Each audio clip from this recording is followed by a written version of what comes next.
সম্মানিত এলাকাবাসী, ৯ নং নইপুর ইউনিয়নের সর্বস্তরের জনগণ, সম্মানিত কুতুবহাট বাজার ব্যবসায়ী কমিটিবৃন্দ এবং কুতুবহাট বাজারের সম্মানিত ব্যবসায়ীবৃন্দ, আসসালামু আলাইকুম। শানবাগের দক্ষিণ অঞ্চলে কুতুবহাট একটি সর্ববৃহৎ বড় বাজার। এই ঐতিহ্যবাহী কুতুবহাটে দূর দূরান্ত থেকে মা বোনরা আমাদের পার্শ্ববর্তী কাছারিহাট, হরাজি বাজার, সাহেবেরহাট, জবাংলাহাট, শান্তিরহাট, বক্সিরহাট বিভিন্ন জায়গা থেকে মা বোনরা সপরিবারে আসে আমাদের কুতুবহাট বাজারে ঈদের কেনাকাটা করার জন্য। আমরা বাজার ব্যবসায়ী কমিটির পক্ষ থেকে আমরা পুরো বাজারকে সিসি ক্যামেরার আওতায় এনেছি। তাই আমি এলাকাবাসীকে বলবো, আপনারা নির্ভয়ে কুতুবহাট বাজার আসি মার্কেটিং করতে পারবেন। মা বোনদেরকে বলবো, আমাদের অনেক বড় বড় কাপড় দোকান আছে, এখানে মানসম্পন্ন আপনারা কাপড় পাবেন এবং ব্র্যান্ডের বিভিন্ন ব্র্যান্ডের ভালো ব্র্যান্ডের মাল পাবেন। ফার্নিচার দোকান আছে, কসমেটিক দোকান আছে, হোলসেলের আমাদের ছোট ভাই সবুজের মুদি দোকান আছে, আরো হাসেমের মুদি দোকান আছে, অনেকগুলো মুদি দোকান আছে। হোলসেলে যেটা আপনার ছমনি যে রেটে পাবেন সেই রেটে কুতুবহাটে পাবেন। অনেক বড় বড় ব্যবসায়ী আছে, ইনশাল্লাহ আপনারা যে কোনো কিছুর জন্য কুতুবহাটে আসতে পারেন। আর আমি আজকে লাইভে এসেছি আমার ব্যবসায়ী ভাইদের উদ্দেশ্যে দুটি কথা বলার জন্য। সম্মানিত কুতুবহাট বাজার ব্যবসায়ী বৃন্দ, আপনাদেরকে আমি কুতুবহাট বাজার ব্যবসায়ী কমিটির সভাপতি হিসেবে আপনাদেরকে বিনীতভাবে অনুরোধ করব, আপনারা দয়া করে রাত্রে বেলায় এই কুতুবহাট বাজারে আমাদের 900 বাহারি আছে এবং সেনবাগ থানার প্রতি রাত্রে আমাদের ভারপ্রাপ্ত কর্মকর্তা টহলে সেনবাগ থানার পুলিশ কুতুবহাট বাজার আসে।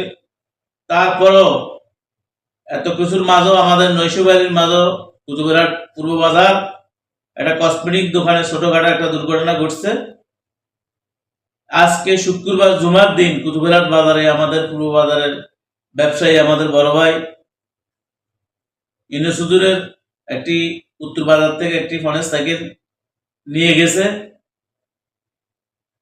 এটা আমরা কুতুবহাট ব্যবসায়িক কমিটির পক্ষ থেকে আন্তরিকভাবে দুঃখিত। আমরা সিসি ক্যামেরা চেক করতেছি, আমরা যদি ইনশাল্লাহ সিসি ক্যামেরা চেক করে যদি ইনশাল্লাহ এটা সম্পৃক্ততা করতে পারি, যে হোক ইনশাল্লাহ তাকে আমরা আইনের আওতায় এনে সেনবাগ থানার প্রশাসনের কাছে দিয়ে দেবো ইনশাল্লাহ।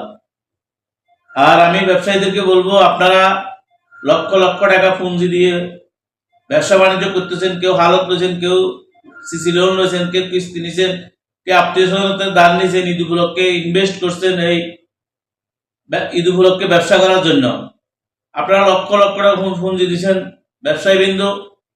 আপনাদেরকে বলবো, আপনারা প্রত্যেকটি আমার বাজার ব্যবসায়ী কমিটির যে 11 জন আছে, সর্বপ্রথম তাদেরকে বলবো, আপনাদের ব্যবসা প্রতিষ্ঠানের সামনে আপনারা রাত্রে যাইতে একটা একটা লাইট জ্বালাই দিয়ে যাবেন, বাইরে যেন একটা বাতি থাকে। এবং সকল ব্যবসায়ীদেরকে বলবো, অনেক ব্যবসায়ী জ্বালায়, অনেক ব্যবসায়ী আছে কিপটেমি করেন। আপনারা আপনাদের লক্ষ লক্ষ টাকার ইনভেস্ট এই বাজারে এই দোকানে আপনাদের ইনভেস্ট, আপনারা রাত্রের বেলা একটা যদি লাইট বাইরে জ্বালায় দেন, তাহলে আমাদের 900 বাহারিদের জন্য ডিউটি করতে সুবিধা হয় এবং আমাদের সিসি ক্যামেরা কোনো বহিরাগত লোক আসলে, কোনো অপরিচিত লোক আসলে সিসি ক্যামেরা রেকর্ড হতে সুবিধা হবে। আপনারা যদি একটা একটা সবাই বাতি জ্বালায় যান, আপনারা সাধারণ এসব লাইটের কারণে একটা লাইট জ্বললে এখন এসে সব এনার্জি বাল্ব কয় টাকা বিল আসে, আপনারা কিপটামি করেন। কিছুক্ষণ আমাদের এক ব্যবসায়ী আমার কাছে দিয়ে অভিযোগ দিয়েছে, সে এফএস এর বাইরে জুতা রাখছে, এফএস এর জুতা চলে গেছে 1 ডজন। তো 1 ডজন জুতার দাম কত? এফএস বাটা জুতা এগুলো বিক্রি করলে এর কমিশন হবে সর্বোচ্চ 100 টাকা, 150 টাকা। এক জোড়া জুতা বিক্রি করলে এখানে 500 টাকা লাভ হবে না। এফএস বাটা জুতা এগুলো রেট করা মাল। তো আপনারা ব্যবসায়ীদের প্রতি অনুরোধ করবো, এর চুরি হয়েছে কালকে আরেকজনের হবে, কারো যেন না হয়, সবাই যেন আপনারা নিরাপদে ব্যবসা করতে পারেন। আমাদের 900 বাহারিরা যেন আপনাদের মাল ফোয়ারা দিতে পারে। আর দয়া করে আপনারা প্রত্যেক ব্যবসায়ী একটা করে লাইট, কারেন্টের লাইট, বিদ্যুৎ বাতি আপনারা বাইরে জ্বালিয়ে রাখবেন। আমি ব্যবসায়ী কমিটির সভাপতি হিসাবে আপনাদের কাছে বিনীতভাবে অনুরোধ করছি।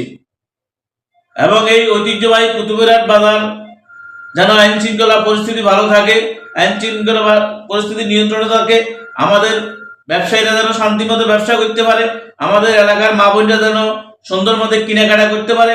এলাকার সকল রাজনৈতিক ব্যক্তিবর্গ, সকল নেতৃস্থানীয় যারা সমাজের নেতৃবৃন্দ আছেন, সবার সহযোগিতা কামনা করছি। এই সেনবাগের দক্ষিণ অঞ্চল 9 নং নবীপুর ইউনিয়নের ঐতিহ্যবাহী কুতুবহাট একটি বড় বাজার। আজকে আমরা নেতৃত্ব আছি, নেতৃত্ব আল্লাহর দান। কিয়ামত তাকদে এই কুতুবহাট থাকবে, কেউ না কেউ এই কুতুবহাট বাজার নেতৃত্ব দিবে, সভাপতি সেক্রেটারি হবে। এই কুতুবহাট বাজারে বর্তমানে আমাদের বিষ্ণুপুরের মাসুদ ভাই একটা মার্কেট করতেছে। ইনশাআল্লাহ এই মার্কেট হলে কুতুবহাট বাজার আরো ডেভেলপমেন্ট হবে। আমাদের মেয়াজি ভাই রিয়াদ কুতুবহাট পূর্ব বাজার অল্প কিছুদিনের মধ্যে আরেকটা মার্কেট করবে, কাজ ধরবে ইনশাআল্লাহ। এই দুইটা মার্কেট কমপ্লিট হয়ে গেলে এবং আমাদের সরকারিভাবে কুতুবহাট সবজি বাজার যে মার্কেটটা হয়েছে এটা চালু হয়ে গেলে আমাদের কুতুবহাট বাজার ইনশাআল্লাহ আরো ডেভেলপমেন্ট হবে। আরো আপনাদের যাদের কুতুবহাট বাজার জায়গা আছে এগুলোর মূল্যায়ন বাড়বে।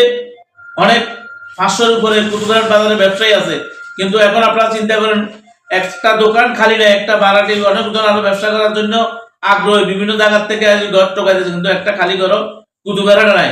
আমাদের বাজারে যদি আইন শৃঙ্খলা পরিস্থিতি ভালো থাকে, আমাদের বাজার যদি ব্যবসায়ীরা শান্তিমতো ব্যবসা করতে পারে, এই কুতুবহাট বাজার ইনশাআল্লাহ আরো ডেভেলপমেন্ট হবে।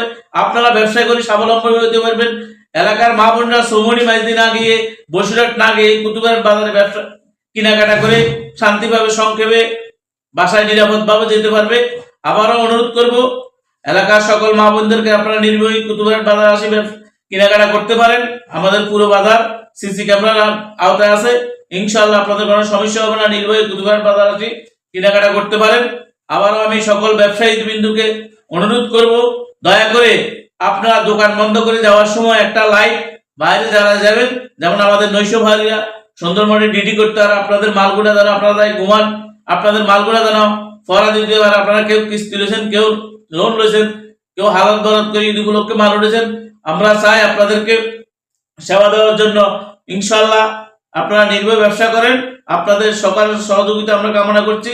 এলাকার সমাজের সকল রাজনৈতিক দলের সহযোগিতা আমরা কামনা করছি। এলাকার সমাজের সকল নেতৃত্বস্থানীয় সবার সহযোগিতা কামনা করছি। এলাকার জনগণের সহযোগিতা কামনা করছি। সকল ব্যবসায়ীদের সহযোগিতা কামনা করছি। সবাইকে আবারও ধন্যবাদ জানিয়ে আমার সংক্ষিপ্ত বক্তব্য এখানে শেষ করলাম। আসসালামু আলাইকুম।